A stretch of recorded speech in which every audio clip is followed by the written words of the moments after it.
Pain رمضان آوے سموسے وکن گے، جتیاں والے آندے پہ عید آوے جتیاں وکن گیاں. وہ کسی کو یہ شوق ہی نہیں کہ بخشش ہوگی، اللہ راضی ہوگا، جنت ملے گی، اللہ کی محبت میں بھوک لگے گی، اللہ کے عشق میں پیاس لگے گی. وہ بھوک اور پیاس کی جو تڑپ اور کسک ہے، پھر ہم ہاتھ اٹھا کے اللہ سے مانگیں گے.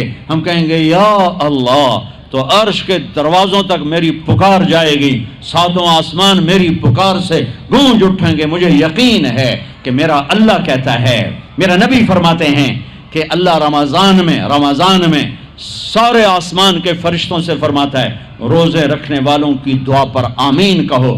عرش کے فرشتوں سے اللہ فرماتا ہے میری تسبیح چھوڑ دو، رمضان کے روزے رکھنے والوں کی دعا پر آمین کہو، آمین کہو. عرش فرش میں گونج اٹھتی ہیں میری دعائیں، میری صدائیں. میرے نوحے، میرے گریے ہلا دیتے ہیں. اگر بھوک پیاس میں مزے آ رہے ہوں کہ واہ یا اللہ تو نے کہا تھا نا، دیکھ میں بھوک سے بیٹھا ہوں. اس لیے افطار کے وقت دعا کیوں قبول ہے؟ افطار کے وقت کھانا سامنے ہے، پانی سامنے ہے، اور آواز کان لگے ہوئے ہیں سائرن کی آواز پر، تو اللہ کہتا ہے یہ فرشتہ، یہ میرے بندے، کھانا بھی سامنے ہے، پانی بھی سامنے، یہ کیوں نہیں کھا رہے، یہ کیوں نہیں پی رہے؟ بولو کہ یا اللہ تیری محبت، میری محبت، چلو تم گوار ہو، میں نے معاف کیا، چل میرا بندہ مانگ. کھانے سے پہلے مانگ. وہ وقت مانگنے کا ہوتا ہے، پکوڑے کھانا دا نہیں ہوتا، سموسے دکن دا نہیں ہوتا. سموسے، پکوڑے، کچوریاں، 7 اپ، جام شیری، روح افزا، 500 چیزاں تو اندر پا لیندے ہو. سارے روزے دی تباہی پھیر کے رکھ دیتے. ایک مہینے کے لیے اوور آلنگ ہے، ٹیوننگ ہے، ٹیوننگ. تھوڑا کھاؤ، تھوڑا کھاؤ، تھوڑا کھاؤ.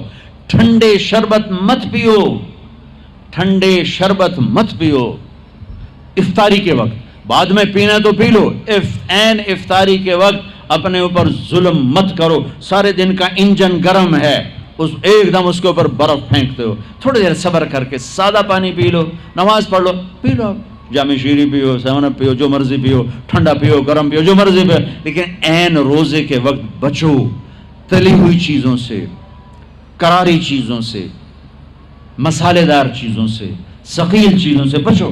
ہلکا پھلکا رکھو پیٹ کو، ہلکا پھلکا، تاکہ روزے کا مقصد حاصل ہو کہ جسم پاک ہو، غلاظتوں سے، گندگیوں سے پاک ہو، صاف ہو. ہاں، اور اپنے دل کو بھی صاف. رمضان میں سب کی بخشش ہو جاتی، سب کی. 4 نہیں بخشے جاتے، 4 آدمی نہیں بخشے جاتے، 4 قسم کے مرد عورت، سب کی بخشش ہو جاتی، سب کی. 4. اللہ تعالی ہماری حفاظت فرما لے. کسی بھائی میں یہ عیب ہے، ابھی سن کے توبہ کر لینا. شراب پینے والا، مستقل شراب پینے والا، رمضان میں بخشش نہیں.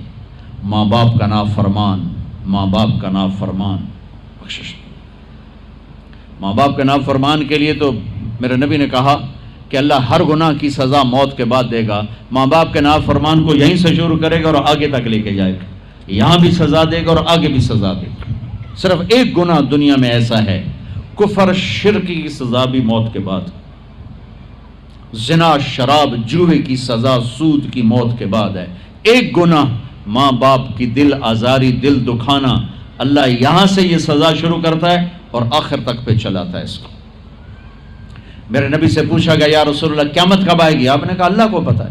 کہ کوئی نشانی بتائیں؟ کہ جب ماؤں کو ذلیل کیا جائے گا قیامت آ جائے گی. ماں باپ کا نافرمان. تیسرا کون ہے؟ رشتہ داروں سے لڑنے والا. کبھی بھائی سے لڑا، کبھی بہن سے لڑا، کبھی خالہ سے، کبھی چاچے سے، کبھی مامے سے، کبھی تائے سے، کبھی پھوپھے سے. قریبی رشتوں سے لڑنے والا اور تعلق توڑنے والا، اس کی بخشش نہیں ہوگی. چوتھا کون ہے؟ کینہ رکھنے والا. کینہ، شحن. ایک ہوتا ہے بغض، ایک ہوتا ہے کینہ. شحن، بغض، شحن. بغض کیا ہے؟ بغض کیا ہے؟ کہ مجھے انصر بھائی سے نفرت ہے، یہ بغض. اور کینہ کیا ہے؟ کہ میں ان کو نقصان پہنچانا چاہتا ہوں، نفرت کے ساتھ ان کے ٹانگیں کھینچنا چاہتا ہوں، اس کو کینہ کہتے ہیں. تو یہ 4 برائیاں معاف نہیں ہیں. ہاں کوئی توبہ کرے تو سب معاف ہوگا، سب معاف ہوگا، سب معاف ہوگا. تو اللہ نے ہمیں رمضان کا مہینہ دیا ہے، جہنم کے دروازے بند ہو جائیں گے، جنت کے دروازے کھل جائیں گے، فرض 70 فرض کے برابر ہو جائے گا، نفل فرضوں کے برابر ہو جائے گا، تراویح کے ہر سجدے پر 1500 نیکی لکھی جائے گی، ہر سجدے پر 1500 نیکی لکھی جائے گی، 20 رکعت 40 سجدے 60,000 روزانہ۔ یہ تمہارے کلب ایدا پٹھا جا نہ ہے کی نہ ہے مینو حالی تھی نہیں سر لگی یہ تھی آدھے کی ہو، چلو جڑا بھی نہ ہے ٹھیک۔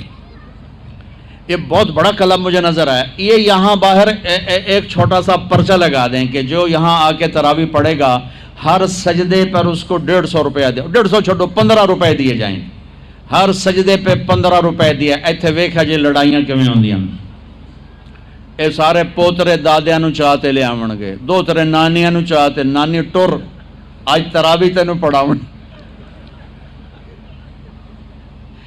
دادے نانیاں نو پوچھدا کوئی نہیں، انہاں دی عید ہو جاونی، تسی تے اعلان کر کے لکھ دیو بھئی جڑا ایتھے آوے گا نا انہوں اسی فی سجدہ 15 روپے دیواں گے۔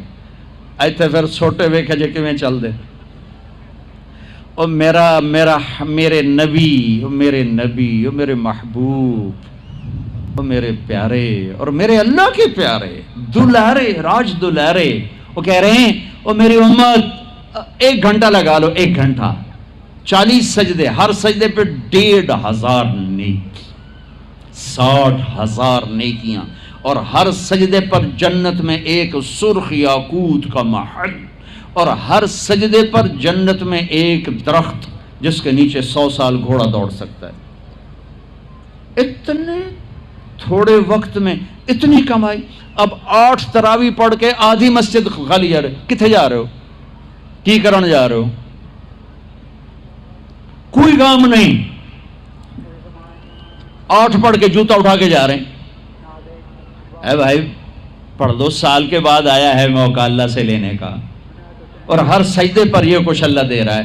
اور پھر جب آخری رات ہوتی تو اللہ فرماتے ہیں میرے فرشتوں، میرے بندوں کی رات کی تراویح اور دن کا روزہ، اس کے بدلے میں نے ان کے پچھلے سارے گناہ معاف کر دیے۔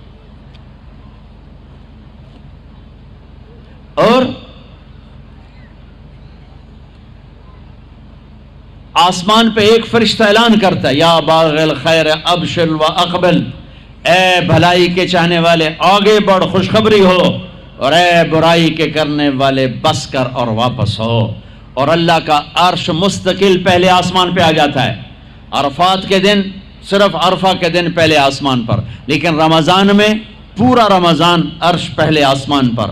اور میرے اللہ کا اعلان ہے، کوئی بخشش چاہنے والا ہے، کوئی توبہ کرنے والا ہے، کوئی رزق لینے والا ہے، کوئی سوال کرنے والا ہے، کوئی دنیا اور آخرت کی حاجت لینے والا ہے، کوئی مانگنے والا، ہر وقت اللہ کی طرف سے اعلان ہوتا ہے۔ اس مہینے کو بناؤ، دنیا کماؤ، حلال کمانا کو میں تو ویسے مذاقن کہہ رہا ہوں، ہر ایک دنیا کمانا کوئی منع تھوڑا ہی، حلال کمانا کوئی منع تھوڑا ہی ہے، لیکن ایسی کمائی میں نہ لگو کہ روزے پہ زد پڑے، تراویح پہ زد پڑے، تلاوت پہ زد پڑے۔ میرے نبی پاک صلی اللہ تعالی علیہ وسلم رمضان میں قرآن کی تلاوت بڑھا دیتے تھے۔ قرآن رمضان کا سب سے بڑا وظیفہ، جی کوئی وظیفہ دسو، کوئی وظیفہ دسو، لوگ پوچھتے ہیں جی رمضان کا کوئی خاص وظیفہ بتا رہا ہوں۔ رمضان کا خاص وظیفہ قرآن کی تلاوت، رمضان کا خاص وظیفہ قرآن کی تلاوت، قرآن کی تلاوت، قرآن کی تلاوت، جتنا پڑھ سکتے ہو پڑھتے جاؤ، پڑھتے جاؤ، پڑھتے جاؤ، پڑھتے جاؤ۔ میرا ایک ساتھی ہے مولوی ثناء اللہ، وہ ایک دن میں پورا قرآن ختم کرتا ہے، ایک دن میں پورا قرآن، ایک دن میں پورا قرآن، پورے رمضان میں 30 قرآن ختم کر دیتے۔ سوائے اس کے بیمار ہو جائے تو کوئی بیمار ہو جائے تو 10 پارے، ورنہ پورا قرآن، رمضان قرآن، پورا قرآن۔ تو چلو ہم پورا قرآن نہیں پڑھتے، کچھ تو پڑھو، سارا سال نہیں پڑھا، کچھ تو پڑھو۔ رمضان کا وظیفہ قرآن کی تلاوت، رمضان کی تسبیح قرآن کی تلاوت، رمضان کی خدمت، روزے افطار کرواؤ، سحری کھلاؤ، افطاری کراؤ، غریبوں کو مدد کرو، زکوٰۃ دو، اپنے مزدوروں سے کام تھوڑا لو، گھر کے نوکروں سے کام تھوڑا لو۔ اور رمضان کی سب سے بڑی بات، آپس میں بغض سے دل صاف کرو۔ لڑے ہوئے ہو رمضان آنے سے پہلے جیسے لوگ حج پر جانے سے پہلے نہیں فون کرتے ہیں، صلح کرتے ہیں. اتنا ہی ضروری ہے رمضان سے پہلے پہلے میں دل صاف کر لوں، میں معاف کر دوں، میں معافی مانگ لوں. زیادتی کی ہے تو معافی مانگ لوں، کوئی معافی مانگنے آیا تو معاف کر دوں. میرا دل صاف ہو، کسی سے بغض نہ ہو، کسی سے کینہ نہ ہو، کسی کا حسد نہ ہو، کسی سے رنجش نہ ہو. دل صاف کرو. صاف دل اللہ کا عرش بن جاتا ہے، اللہ کا عرش بن جاتا ہے، اللہ کا عرش بن جاتا ہے.